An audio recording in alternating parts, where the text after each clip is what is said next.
ICCL के दोबारा 350 vacancy आ चुकी है और MCL का दोनों मिला के ओवरमैन माइनिंग सरदार का बात किया जाए तो 267 समथिंग सीट्स हैं और WCL का लगभग 100 सीट्स है। तो आप लोग के लिए बहुत ही अच्छा अपॉर्चुनिटी बोला जा सकता है, क्योंकि इतनी बड़ी वैकेंसी, इतनी ज़्यादा वैकेंसी आने की उम्मीदें 2023 के बाद बहुत ही कम दिख रही है। इसलिए यदि माइनिंग फील्ड में जॉब लेना चाहते हैं तो ज़ोर शोर से लग जाइए।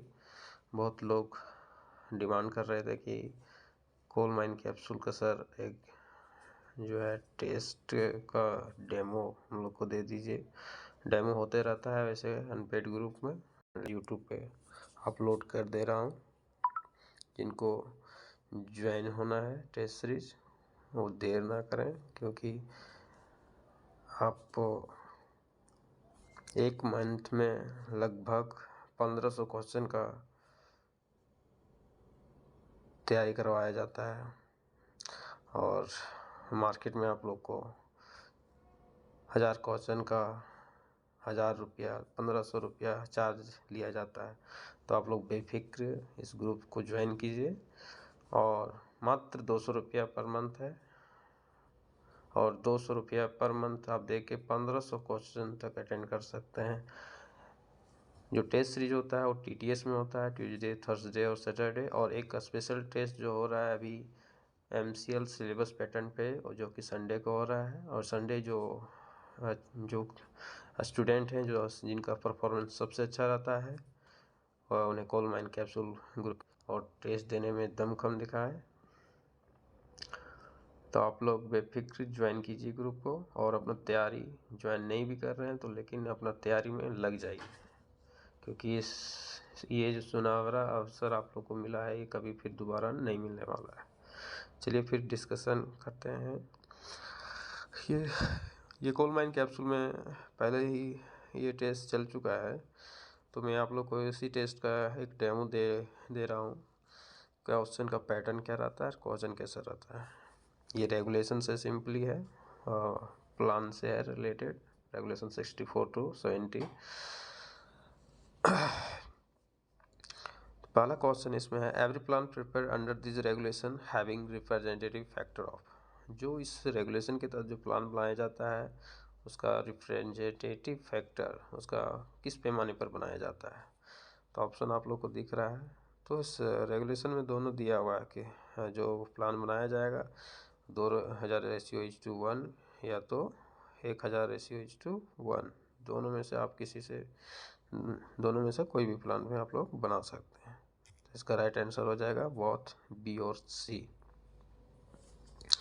दूसरा है, the plan and sanction required by this regulation shall be maintained corrected up to date which is. जितना भी प्लान इस रेगुलेशन के तहत CMR 2017 के तहत बनाया जाता है वो रेगुलरली उसको किया जाता है, करेक्टेड किया जाता है, सुधार किया जाता है। जो प्लान 3 महीना पहले तक का नहीं होना चाहिए, यानी कि 3 महीना के दौरान पे उसका अप टू डेट होना चाहिए। तो उसका जो है नॉट अर्लियर देन हो जाएगा 3 मंथ्स। 3 महीने पहले का प्लान नहीं होना चाहिए। जो भी प्लान होगा वो 3 मंथ के अंदर उसका जो है अप टू डेट होना चाहिए। Every plan prepare under this regulation specify a scale of the plan. जो भी इस CMR के तहत जो भी प्लान बनाया जाएगा वो कितना स्केल पे बनाया जाएगा, तो at least 25 centimetre along. Engine driver certificate is not required to become a driver of an electrical winding engine. जो भी इंजन ड्राइवर इस रेगुलेशन के तहत वाइंडिंग इंजन को ड्राइव करेगा उसके लिए सर्टिफिकेट की आवश्यकता नहीं होती है। कितना HP तक का मोटर रहेगा तो अप टू 30 HP तक यदि मोटर यूज हो रहा है वाइंडिंग इंजन में तो वहाँ पे इलेक्ट्रिकल वाइंडिंग इंजन का सर्टिफिकेट ज़रूरत नहीं है वाइंडिंग इंजन चलाने के लिए। यदि मैन वाइंडिंग 30 HP का भी तक रहता है तो वहाँ पे वाइंडिंग इंजन ड्राइवर सर्टिफिकेट का ज़रूरत पड़ेगा। मैन वाइंडिंग नहीं होना चाहिए और अप टू 30 HP तक है तो वहाँ पे वाइंडिंग इंजन ड्राइवर सर्टिफिकेट का कोई आवश्यकता नहीं है। राइट आंसर हो जाएगा इसका 230 HP। फिर है periodic examination of shaft, incline and other outlet shall be done by an overman. कितना समय अंतराल में शाफ्ट, इंक्लाइन और अदर आउटलेट का जांच करता है ओवरमैन के द्वारा? तो once at least in every 7 day के द्वारा, 7 दिन में कम से कम एक बार जांच करता है। दूसरा क्वेश्चन है every part of a mine shall where practical be provided with dash way of affording means of egress to the surface. प्रत्येक माइंस का प्रत्येक पार्ट से सरफेस तक निकालने के लिए कितना रास्ता रखा जाता है? तो एटलीस्ट 2। कितना रास्ता? At least 2। If shaft incline or other outlet is found to be not safe, it shall not be used for any purpose except until it has been made safe in all respect। बोल रहा है कि shaft और other outlet यदि नहीं safe है तो उसको किस लिए सिर्फ यूज किया जाएगा? तो उसका जो यूज किया जाता है सिर्फ और सिर्फ उसको नेचुरल एयरवे के रूप में उसका यूज किया जाता है। बाकी आने जाने के लिए, ट्रेवलिंग के लिए, ट्रांसपोर्टिंग के लिए यूज नहीं किया जाता। सिर्फ और सिर्फ हवा आना जाने के लिए उसका हम यूज कर सकते हैं एज ए नेचुरल एयरवे के रूप में। At every winding shaft 2 taps means, 2 taps का मतलब क्या होता है? हम लोग जानते हैं सभी, किसी में भी वाइंडिंग हो, हॉल है, जो 2 टैप का मतलब होता है सीधा सीधा सबका मतलब एक ही है, लोअर। जितना भी घंटे का है उसका मतलब एक ही होता है, नीचे करो। 2 घंटे का मतलब होता है। No person give any signal unless he is, इसमें पहले से टिक किया हुआ है, मतलब कोई भी पर्सन सिग्नल नहीं देगा जब तक कि वह बैंक्समैन नहीं है, ऑन सेटर नहीं है, या तो कोई ऑफिशियल नहीं। तीनों ये जो है सिग्नल दे सकता है, तीनों के पास ऑथराइज है कि तीनों सिग्नल दे सकता है। इसका राइट आंसर हो जाएगा all of the above. Appointment of winding engineman according to which regulation number? Winding engineman का जो अपॉइंटमेंट होता है किस रेगुलेशन के तहत किया जाता है? तो रेगुलेशन 26 के तहत किया जाता है। राइट आंसर इसका 26 हो जाएगा। What will be the distance between shaft, incline और other outlet from one to another? Shaft और इंक्लाइन के बीच का डिस्टेंस कितना होना चाहिए? तो 13.5 मीटर से कम नहीं होना चाहिए, तो नॉट लेस देन 30.5 मीटर। जो कन्फ्यूजन देखिए, सेंटीमीटर दे दिया, आप तुरंत जल्दीबाजी में रहिएगा तो क्वेश्चन को आंसर गलत लगा के आइएगा। तो नॉट लेस देन होगा 30.5 metres. The dimension of walkable passages, जो वॉलकेबल पासेज होता है जिसको हम लोग बोलते हैं पास बाइक, उसका साइज, उसका जो साइज क्या होगा? तो हाइट हम लोग जानते हैं not less than 1.5 metre, 8 metre होगा, not less than 1.8 metre. With जो होगा नॉट लेस देन 1.5 मीटर। इसका राइट आंसर एक ऑप्शन में ए ही हो जाएगा।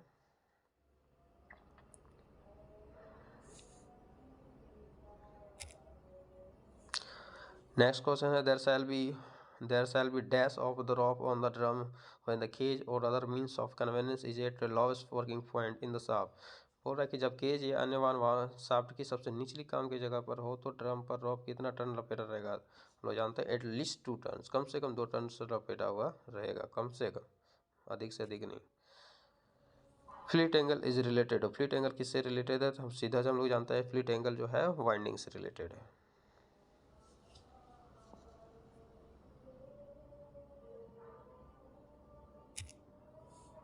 नेक्स्ट क्वेश्चन है what should be the angle of fleet? Fleet angle कितना होना चाहिए? तो 1.5 डिग्री से अधिक नहीं होना चाहिए, 1.5 डिग्री से अधिक नहीं होना चाहिए। राइट आंसर डी हो जाएगा, not more than 1.5 degree.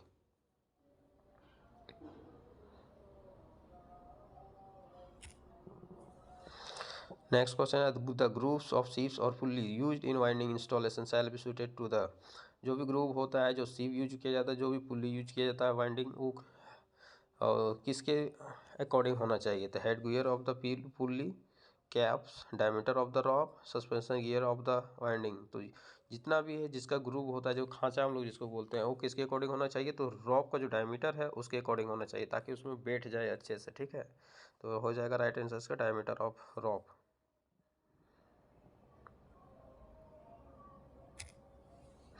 Next question, the gap both vertical and horizontal between the protected roofing at the top of the cage when the cage is at the bottom of the shaft shall be. बोल रहा है कि जब डोली shaft की तल्ली पर हो तो डोली का छत जो है रक्षात्मक छत के बीच का जो गैप कितना होना चाहिए?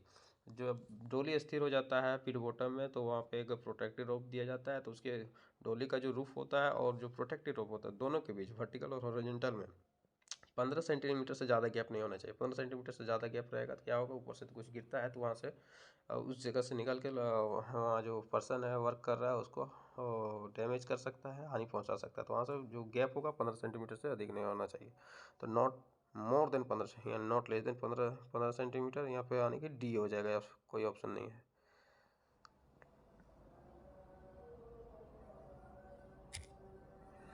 फिर नेक्स्ट क्वेश्चन है, भूमिगत नक्शा में खान की सीमा के अंदर स्थित सरफेस की सभी जरूरी चीज़ें जैसे रेलवे, सड़कें आदि माइन की किसी वर्किंग से कितना हॉरिजॉन्टल डिस्टेंस के अंदर तक दिखाया जाएगा अंडरग्राउंड प्लान में। तो 200 मीटर के अंदर तक का सारा कुछ दिखाया जाता है। राइट आंसर हो जाएगा इसका बी, 200 मीटर्स। नेक्स्ट क्वेश्चन है आपका, where a seam has an average inclination of more than 30 degree from the horizontal, then which types of plan preferred to show their working। जहाँ पे वर्किंग का inclination बोल रहा है कि 30 डिग्री 30 डिग्री से अधिक हो जाता है, तो वहाँ पे दोनों वर्किंग को दिखाने के लिए कि कौन सा प्लान बनाया जाता है, किस प्लान में उसका वर्किंग को दिखाते हैं। तो कंटिन्यूअस प्लान होगा, कंबाइंड प्लान होगा, या वर्टिकल प्रोजेक्शन प्लान होगा, या लीज होल्ड प्लान होगा। तो इसका जो राइट आंसर होगा वो कंबाइंड प्लान होगा।